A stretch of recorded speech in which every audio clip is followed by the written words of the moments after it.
ആകാശ് ബൊബ്ബ, വയസ്സ് 22, ബെർക്ക്ലി യൂണിവേഴ്സിറ്റിയിൽ നിന്ന് ബിരുദം. മെറ്റയും പാലന്റിയറും ഉൾപ്പെടെ ടെക് ഭീമന്മാർക്ക് കീഴിൽ പരിശീലനം. പോരാത്തതിന് ആർട്ടിഫിഷ്യൽ ഇന്റലിജൻസിലും ഡാറ്റ അനലിറ്റിക്സിലും ഫിനാൻഷ്യൽ മോഡലിംഗിലും കേമൻ.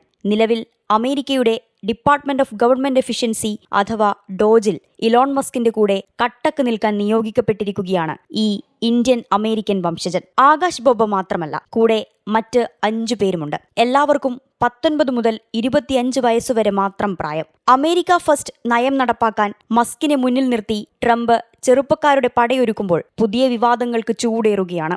ഡോജിന്റെ തലപ്പത്ത് യുവാക്കളുടെ സാന്നിധ്യമേറുന്നത് എന്തുകൊണ്ടാകാം വിമർശിക്കപ്പെടുന്നത്.